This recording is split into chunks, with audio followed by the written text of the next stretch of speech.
mas também já está chegando para deixar as palavras dela aqui de muita resistência, de muita luta para a gente. Eu vou passar agora a palavra para o Guilherme Boulos, que vai dar aqui para a gente também um pouco mais mais um norte para essa nossa mobilização tão importante nesse momento de resistência contra esse período tão difícil que a gente está entrando.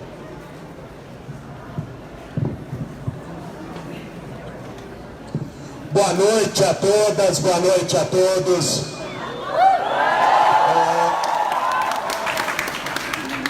Quero inicialmente agradecer a presença de cada um e de cada uma num momento como esse, que é um momento tão importante e um momento que mais do que nunca a gente precisa ter resistência. Mais do que nunca é hora de seguir firme e não deixar que ninguém jogue a toalha. Nós temos alguns dias que são decisivos para a história do Brasil. E essa história vai depender da gente. Vai depender da nossa ação, na nossa dedicação durante esses dias que restam até o dia 28 de outubro.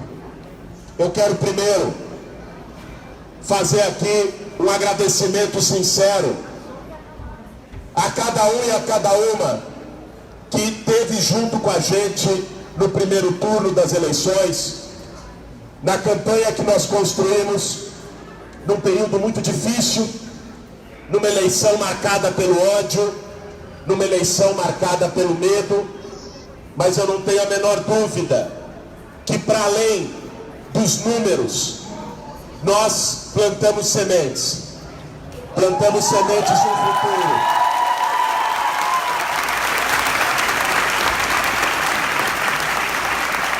E mais cedo do que muitos imaginam, essas sementes vão brotar e esse futuro que a gente quer vai virar realidade no nosso país.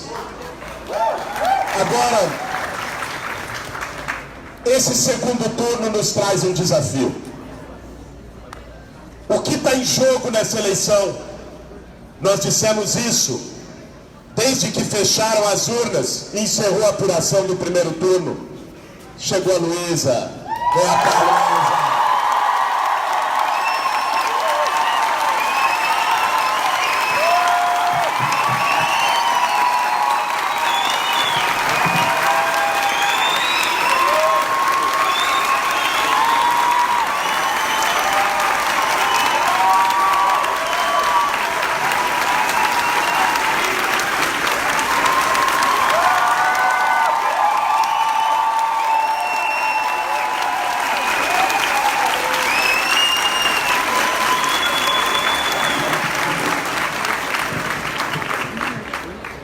Olha, eu acho que eu nunca conheci um espírito tão jovem quanto Luísa Erundina na resistência da esquerda brasileira.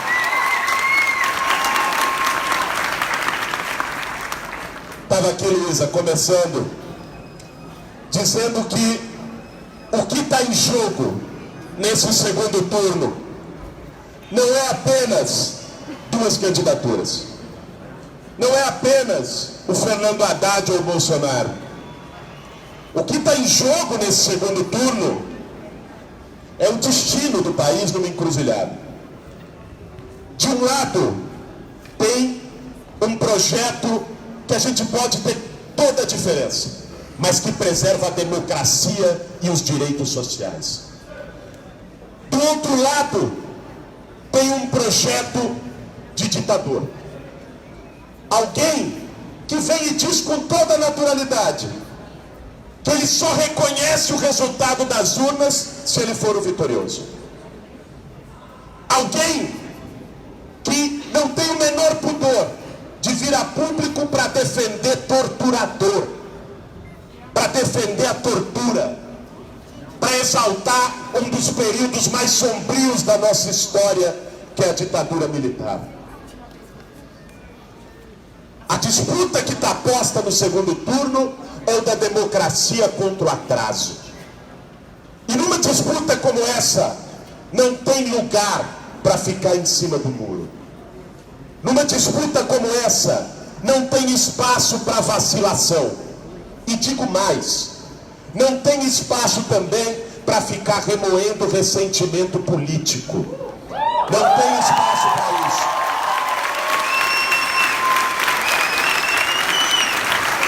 As pessoas podem ter legitimamente as críticas que tiverem em relação ao PT. Eu tenho as minhas e deixei elas claras durante a campanha. Agora, num momento como esse, fazer coro com o antipetismo é fazer o jogo de Jair Bolsonaro. É fazer o jogo dos que estão contra a democracia no nosso país. É preciso ter lado e é preciso ter coerência num momento como esse. Nós não podemos subestimar a ameaça que está colocada para o nosso país e para o nosso povo. Eu vi nos últimos anos algumas pessoas subestimando a ameaça do golpe de 2016. Diziam, não vai acontecer. Não tem chance nenhuma. Houve o golpe. Depois alguns diziam, não, o Temer vai ser um governo fraco. Não vai ter força para aprovar nada. Aprovou a reforma trabalhista e congelou investimentos públicos por 20 anos. Depois diziam, o Lula não vai ser preso. Eles vão inviabilizar o Lula, mas não vão prender. O Lula está preso há 7 meses, sem qualquer reação do judiciário brasileiro, numa prisão política injusta. Lula livre, Lula livre. E agora a gente vê gente subestimando e falando, não, vamos pensar em 2022. Olha, eu sinto dizer que o Carlos Lacerda apoiou o golpe de 64, achando que ia ser eleito em 66. Demorou 21 anos para ter eleição no Brasil. O que está em jogo é um risco muito grande para o país e para a democracia. Nós temos que ter em mente isso. E não dá para contar com qualquer espírito democrático ou republicano da elite econômica desse país. A burguesia brasileira tem o autoritarismo no seu DNA. Sempre foi complacente com regimes autoritários e com quebras democráticas. E mais uma vez agora está no barco do Jair Bolsonaro. Alguns inclusive não aprendem com a história, porque eu vejo setores do judiciário exaltando Jair Bolsonaro. Alguém acha que num eventual governo do Bolsonaro vai ter autonomia do Ministério Público, da Polícia Federal? Eu vejo setores da mídia complacentes exaltando Bolsonaro. Eu me pergunto que liberdade de imprensa que eles esperam e acreditam que vão ter num governo Bolsonaro. Essa gente não tem compromisso com a democracia. Historicamente eles sofrem de povofobia, sofrem de medo e de ódio, de repulsa ao povo, e entram em qualquer barca, em qualquer canoa, para derrotar um projeto que seja próximo a um projeto popular. Por isso, o compromisso de assegurar a democracia brasileira, nós não podemos esperar que venha de nenhum lugar, a não ser de nós mesmos. Nós temos que estar à altura desse compromisso. E para isso eu queria dialogar aqui o tema do nosso debate, que é o tema de como conversar com o eleitor do Bolsonaro. Vejam, eu passei os últimos 6 meses rodando o país numa campanha eleitoral e me deparei com muitos eleitores ou potenciais eleitores do Bolsonaro. E eu percebi o seguinte, algo que às vezes a nossa esquerda tem dificuldade de perceber. A maioria dos eleitores do Bolsonaro não tem nada de fascista. A maioria dos eleitores do Bolsonaro não é racista, não é misógino, não é homofóbico. A maioria dos eleitores do Bolsonaro não compartilha das ideias de ódio do Bolsonaro. Muitas vezes votam no Bolsonaro apesar delas e não por elas. É evidente que tem um círculo e um grupo mais mobilizados, chamados bolsominions das redes sociais, esses sim, esses só sabem exalar ódio. Essa noite teve mais um crime. Uma travesti foi assassinada no Largo do Arocho, em São Paulo, por 5 homens, e a assassinaram sob os gritos de Bolsonaro. Essa noite, essa madrugada no Largo do Arocho. Com essa turma, com esses não há diálogo. Com esses não. Mas foram mais de 40 milhões de pessoas que votaram no Bolsonaro no primeiro turno. A maioria não são esses. Esse é um grupo pequeno. É barulhento, mas é pequeno. A maioria dos eleitores do Bolsonaro é gente que está cansada, de saco cheio, de um sistema político que não dá resposta para a sua vida. De um sistema político que faliu, que não se sente representada pela política. Bolsonaro é um produto perverso da crise da democracia brasileira. A maioria dos eleitores do Bolsonaro são trabalhadores, jovens, pobres, das periferias, que sofrem com um problema brutal da segurança pública nesse país.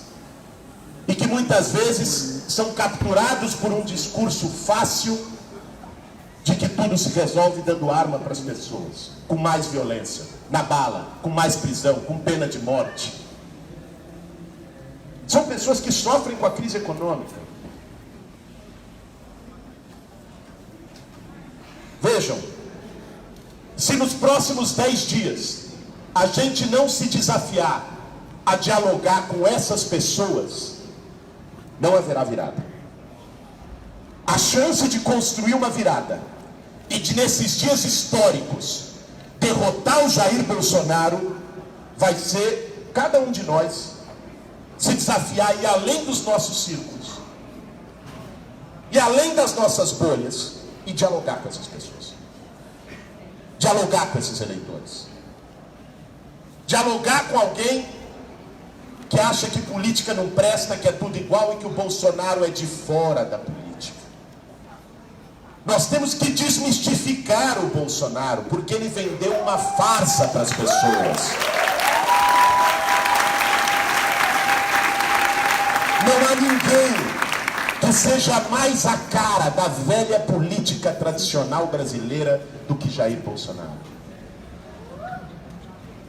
Não adianta a gente chegar para essas pessoas e dizer fascistas. Não vai resolver o nosso problema.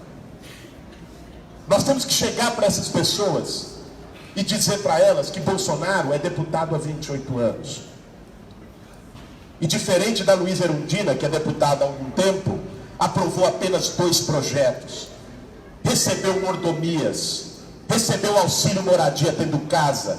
Tinha uma funcionária fantasma até outro dia que nós denunciamos no debate de televisão, no primeiro debate entre os candidatos.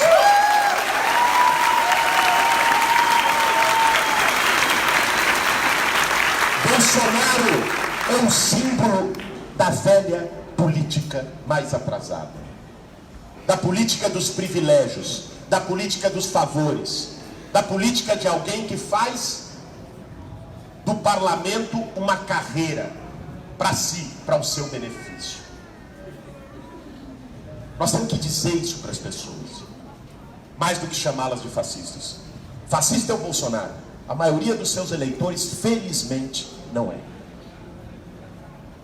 Nós temos que dialogar com as pessoas sobre segurança pública e dizer claramente o que significa a proposta do Bolsonaro, que ele apoiou, e há vídeos e provas sobre isso, as milícias no Rio de Janeiro.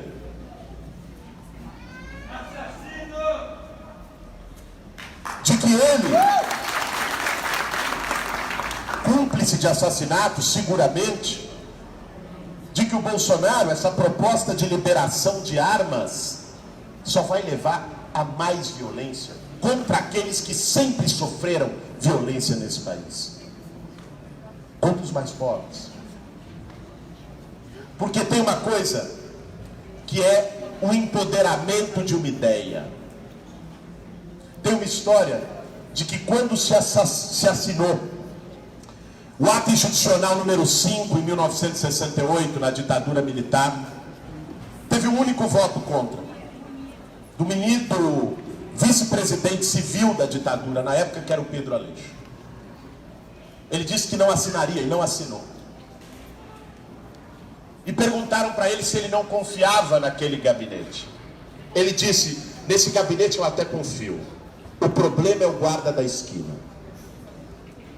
O que ele quis dizer com isso? Que quando a mensagem que vem de cima é de violência, isso empodera todas as mentes autoritárias. Isso empodera aquele policial que gosta de bater e que vai se sentir livre para isso. Vai ter um sentimento máximo de impunidade. Isso empodera os 5 que no Largo do Aroche mataram uma travesti hoje. Talvez já tivessem passado por lá várias vezes. Talvez já tivessem tido essa vontade. Mas agora, nessa onda, se sentiram fortes o suficiente para fazer. Esse é o guarda da esquina. E este guarda da esquina vai atingir os de sempre. E é isso que nós temos que dizer para as pessoas. Nós temos que recuperar as votações do Bolsonaro, de que ele votou contra a PEC que deu direito e dignidade para as empregadas domésticas nesse país, de que ele votou com o Temer pela reforma trabalhista e pela terceirização, de que ele votou com o Temer por congelar investimentos sociais por 20 anos no Brasil. É isso que nós temos que dizer para as pessoas. Ainda dá tempo. Nós temos que nos movimentar. Hoje tive com a Haddad num evento agora há pouco, já tínhamos estado com a coordenação da campanha do Haddad esses dias, e dissemos que é preciso dar um chacoalhão nessa campanha. É momento de ir para a rua. Não dá para ficar apenas dando entrevista no escritório, em local fechado. Tem que vir para a rua. Tem que mobilizar a militância, tem que mobilizar os ativistas da democracia.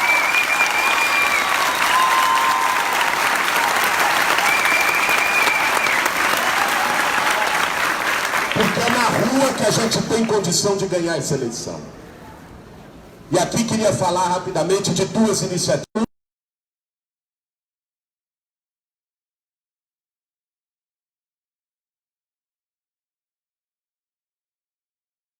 Qualquer pessoa, já estão mais de 5 mil pessoas inscritas desde o lançamento, só pelas redes sociais. Todo mundo que está aqui e que queira colaborar nessa reta final de campanha, participe, ajude a monte uma brigada pela democracia no seu bairro, na sua escola, aqui na faculdade, onde for, porque essas brigadas vão ter o papel de atuação, de panfletagem, de colagem, de ir para os bairros, de ir para as periferias, de atuação virtual, de atuação no WhatsApp, em todos os meios, para que a gente construa uma virada nesses próximos dias.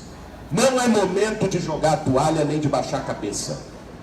Se pesquisa definisse antecipadamente a eleição, essa guerreira que está do meu lado nunca teria sido prefeita de São Paulo, a melhor prefeita que essa cidade já teve.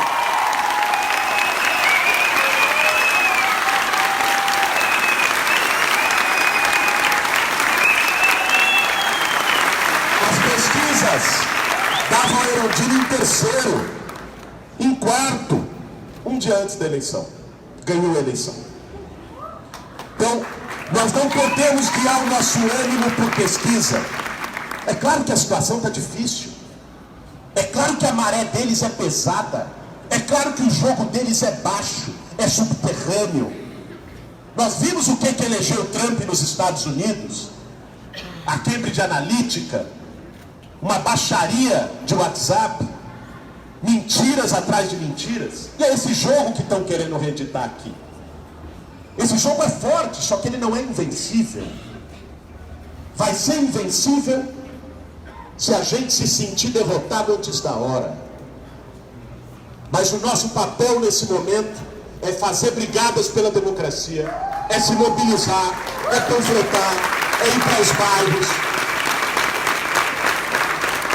é até arrumar briga no grupo de WhatsApp da família, tentar virar o voto do tio bolsonarista. É um desafio. Fazer campanha aqui na USP é fácil, difícil é com o tio bolsonarista no grupo de Zap. É isso que nós temos que fazer.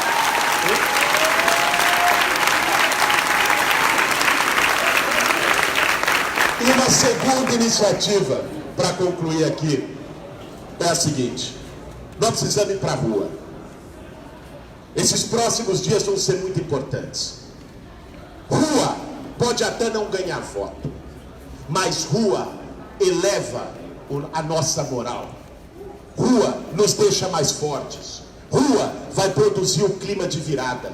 Porque eles estão criando uma intimidação tremenda. Mataram o mestre Moa. Mataram ontem a travesti.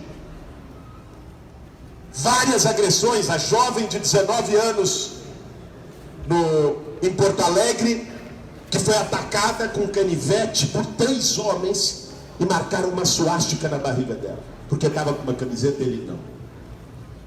Isso gera uma intimidação. A pior coisa que a gente pode fazer nesse momento é nos deixar guiar pelo medo. Nós não somos bobos. Nós temos que estar juntos. E juntos, nessa campanha, nós temos que ir para a rua. O que eles querem é nos acuar. É criar um clima de medo como criaram nos últimos dias do primeiro turno. Nós temos que superar esse clima de medo. Ir para a rua e estimular mais gente a ir para a rua e a fazer campanha. Vão ter mobilizações importantes ligadas à campanha para derrotar Jair Bolsonaro e para eleger Haddad nos próximos dias. No próximo sábado, dia 20, vai ter a segunda grande manifestação puxada pelas mulheres com o mote do animal.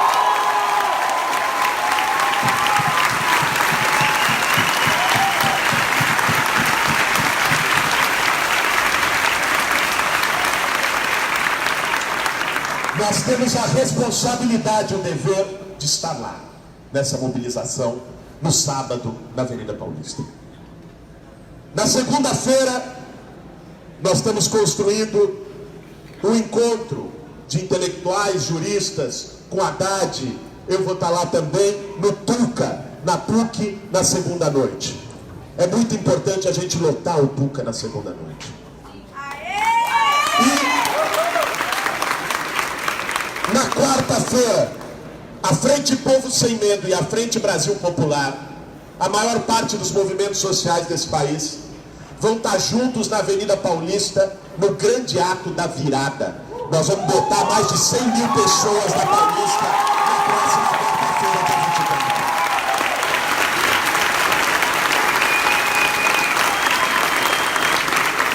É hora de superar o medo. É hora de ir para as ruas. É hora de montar brigadas pela democracia. E nesses próximos 10 dias, de maneira incansável, lutar para derrotar Jair Bolsonaro e eleger Fernando Haddad presidente do Brasil. Vamos juntos, gente!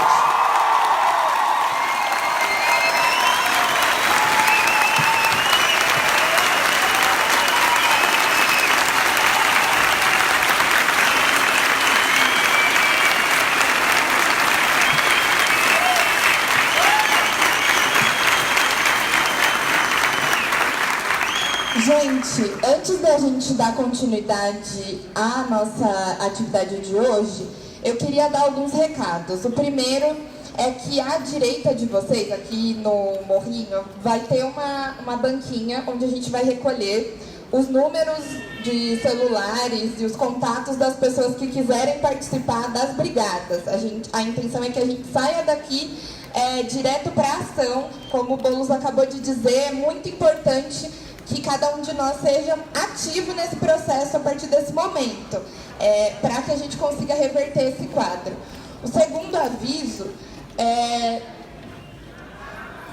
que a nossa companheira do MTST vai aqui dar pra gente um recado.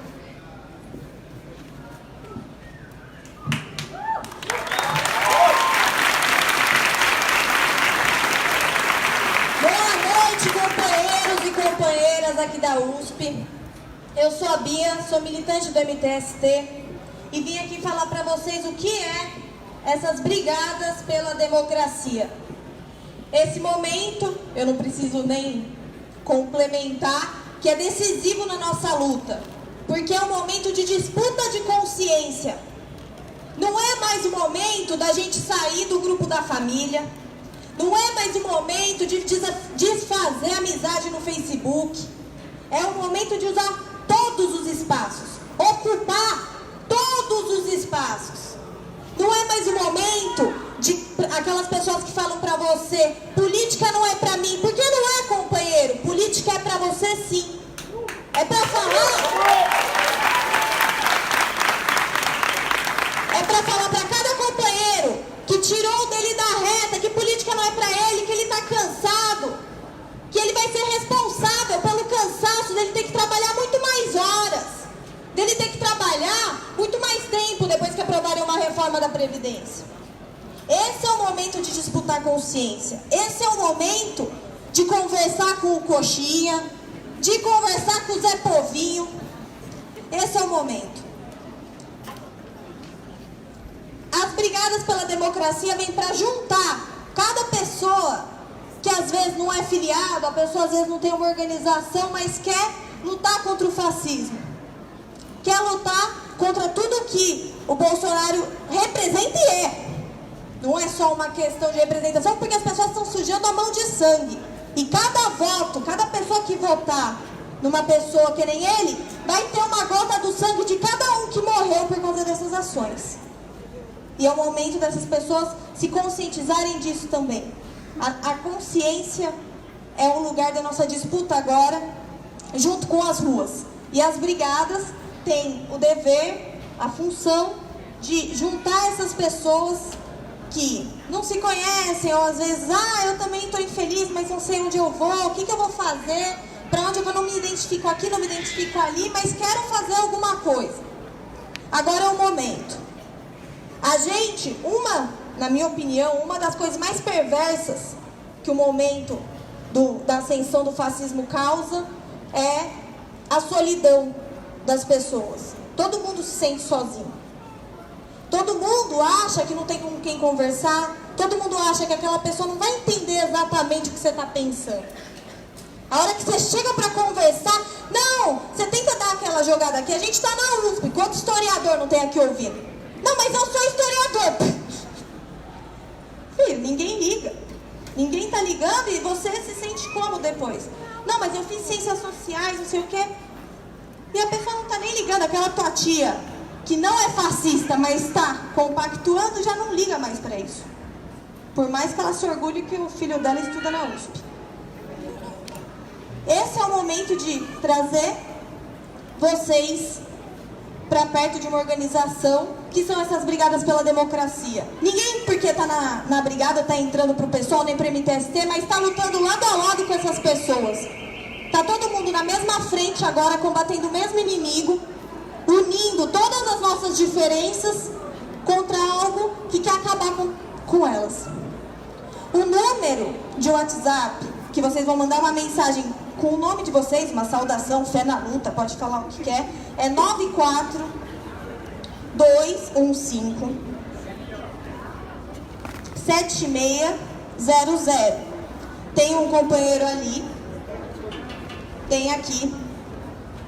E tem uma mesa ali, naquele canto da árvore, no morrinho, em que vocês também vão poder dar o nome de vocês, tudo. E para além disso, às vezes as pessoas que estão aqui já estão meio organizadas em alguns grupos, já estão conversando, já estão buscando materiais que vão ser também enviados via WhatsApp por essa brigada. Então vocês podem também criar grupos e incluir esse número para começar a se organizar, para preparar ações todos os dias para a nossa luta. Acho que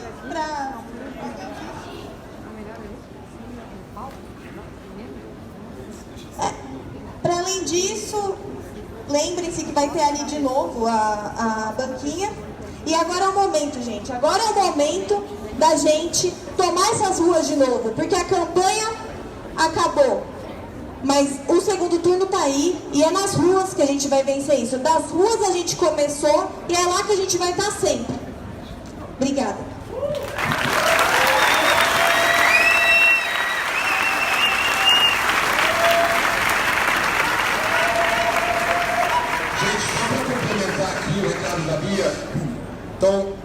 esse número vocês vão adicionar, mandar uma mensagem e a partir desse contato vão receber as orientações, né, das Brigadas pela Democracia para fazer ação cotidiana, todos os dias ações diferentes para virar voto, para a gente vencer o Jair Bolsonaro, tá?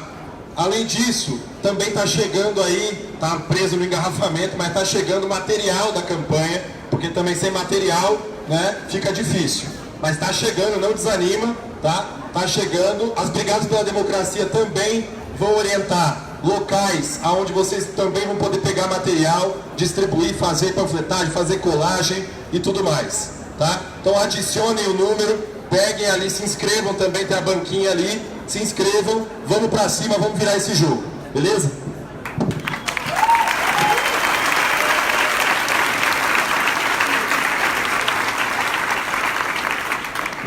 Gente, só mais outro recado que eu esqueci de dar. O pessoal pediu pra gente organizar um pouquinho mais o plenário. Quem puder sentar e tiver nas laterais, fica melhor a visualização de quem tá atrás. Tá bem cheio aqui a nossa atividade, então vai ficar melhor a visualização de quem tiver mais para trás. Agora eu vou passar a palavra para a nossa querida Luísa Erundina, deputada federal pelo PSOL.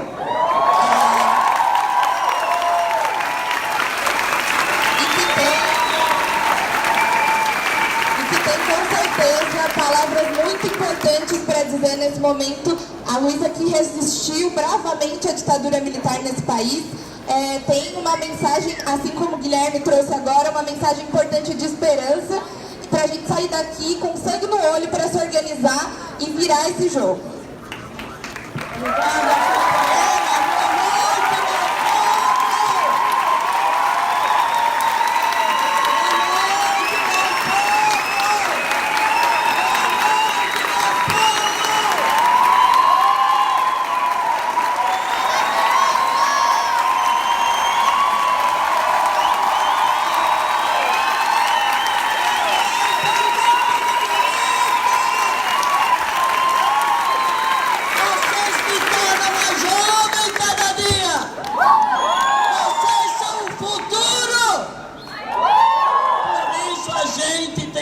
Esperança de ver tanta gente jovem bonita, outro jovem bonito, que é o Guilherme Boulos, discutindo política com pé grande e que dá resistência e vida por longos anos.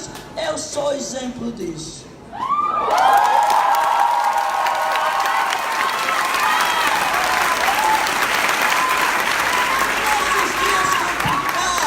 Sombrios, eu me pus a pensar e me perguntar: será que valeu a pena viver tanto para ver destruído tudo aquilo pelo que eu dei minha vida? Jamais!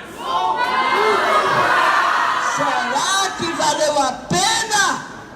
Aí eu me respondi: claro que valeu a pena. Nessa idade, eu tenho a mesma energia que eu tinha quando jovem para lutar pela democracia. E de ditadura eu tenho experiência. Eu, criança, vivi lá no sertão da Paraíba o começo e o fim da ditadura de Getúlio Vargas. Hoje se louva Getúlio Vargas, mas Getúlio Vargas foi um ditador de 15 anos de ditadura do país. E eu me lembro, criança, a gente no escuro, porque não tinha mais gás, não tinha mais gasolina, querosene, nem luz elétrica, porque tudo isso era gasto na guerra e tudo isso era tirado do povo por um regime autoritário, por um regime que não pensava nos interesses do povo brasileiro. Portanto, eu vivi, quando criança, a ditadura Getúlio Vargas. Pela vida à frente, eu vivi uma mais tenebrosa, 21 anos de ditadura. E dessa vez eu era adulta, eu era jovem, mas já ameaçava os poderosos que detinham o poder no país. E dessa vez era uma ditadura civil-militar. Por que civil? Porque é mantida pelos empresários, pelo poder econômico dos poderosos desse país. E mais que isso, patrocinaram, deram dinheiro, deram poder político para que os milicos ficassem tanto tempo matando, estuprando, torturando, desaparecendo brasileiros e brasileiras. Ainda hoje são 443 brasileiras e brasileiros desaparecidos.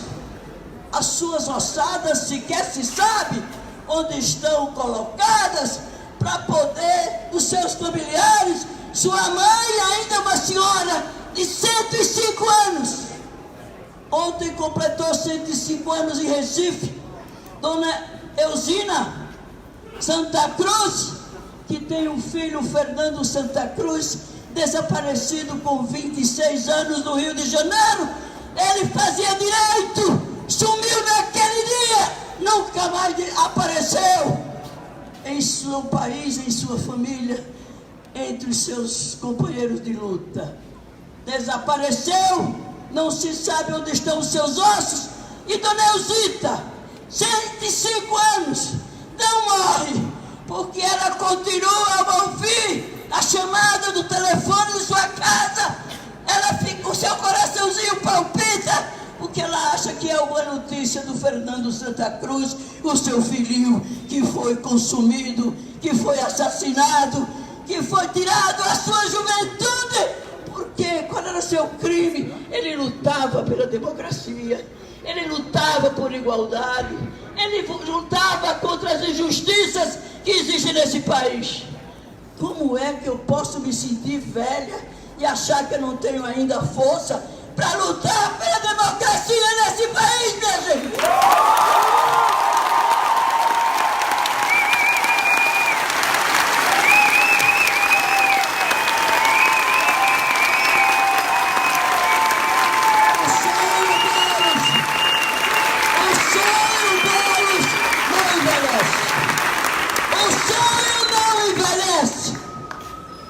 E vocês também sonham o mesmo sonho.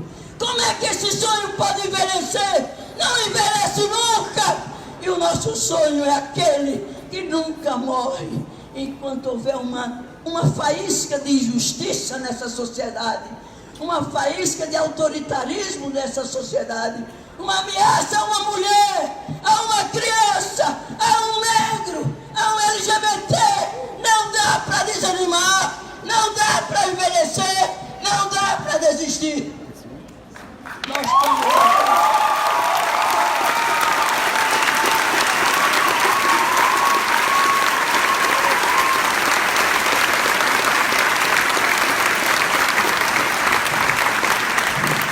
e a luta é brava.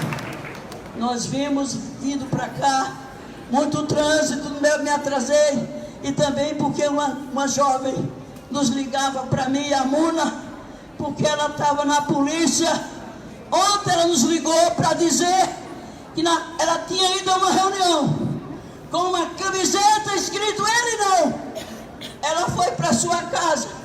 Quando chegou na porta da sua casa, encontrou um mascarado e disse para ela: se você não votar no Bolsonaro, nós vamos estuprar você coletivamente. Essa moça está assustada desde ontem até hoje. E agora nos dizia que estava na delegacia fazendo uma denúncia.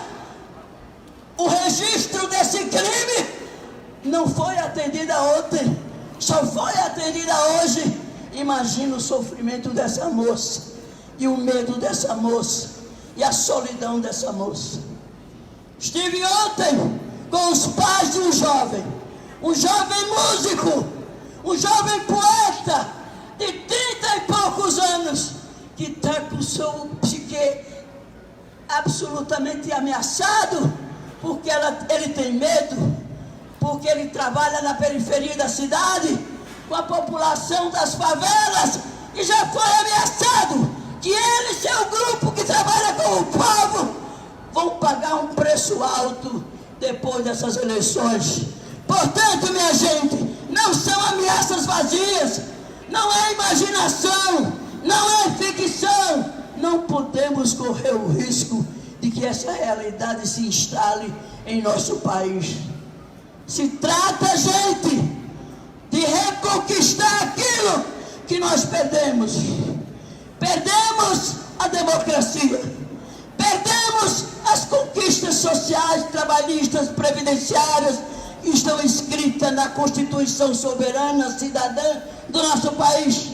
Está desmontada essa Constituição. São 99 emendas que já rasgaram essa Constituição.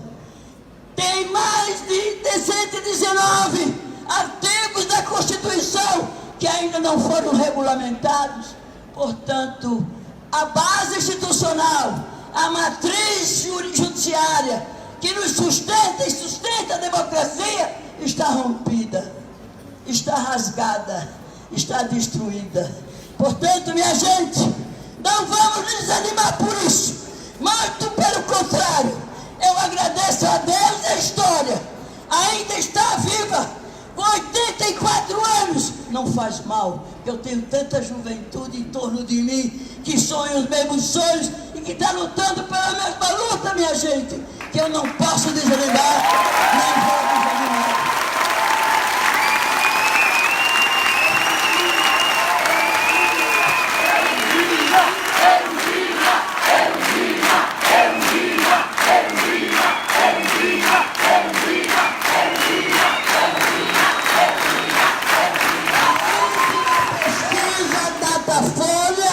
Recentemente realizada, mostrou que 69% dos brasileiros e brasileiras são a favor da democracia.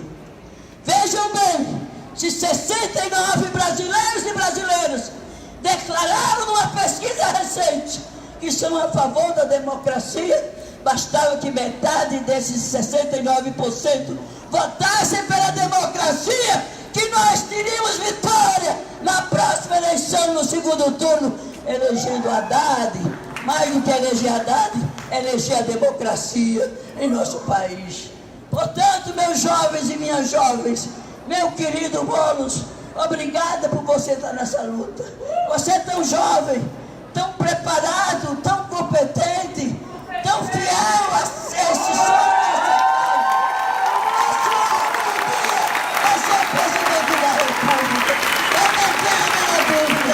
Eu quero viver até lá, para ter o prazer de ver meu companheiro, meu amigo, presidente da República.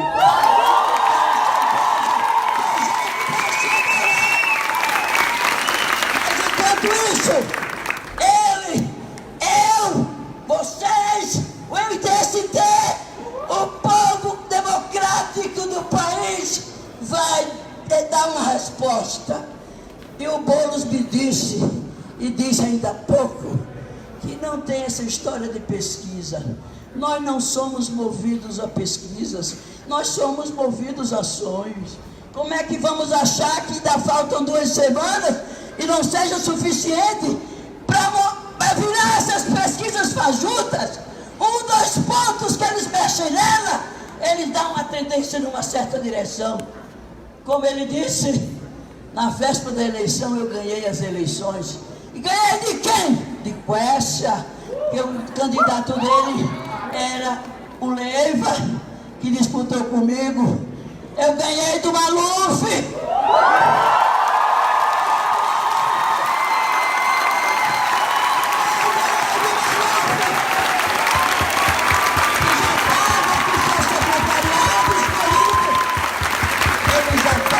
Passagem para ir para Paris para descansar da campanha. Mas acho que ele desistiu da viagem. Porque ele anoiteceu prefeito de São Paulo e amanheceu derrotado por uma nordestina.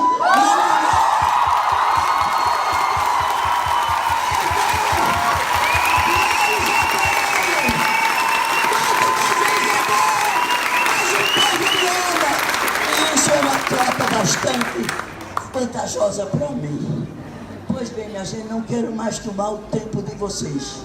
Eu só quero dizer que eu estou nessa de vocês aí pela rua. Onde for, a hora que for, vocês vão ver essa cabeça branca junto com vocês.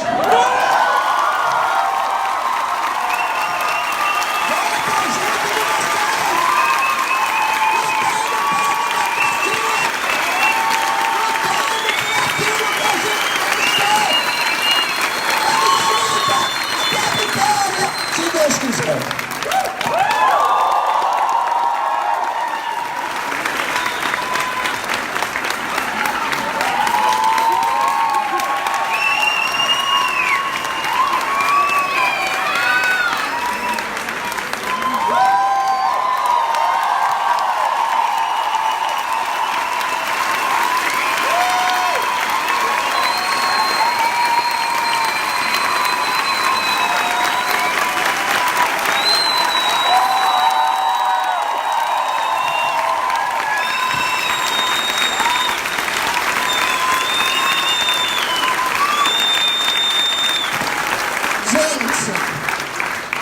Aproveitando essa verdadeira injeção de ânimo que é ouvir a Luísa Erundina, a gente precisa agora organizar a continuidade da nossa atividade. Eu queria pedir para todo mundo permanecer aqui para a gente ouvir algumas saudações que estão aqui já previstas e também para pedir para quem quiser vir aqui se inscrever. A gente tem vai abrir espaço para algumas falas. A ideia é que sejam propostas para que a gente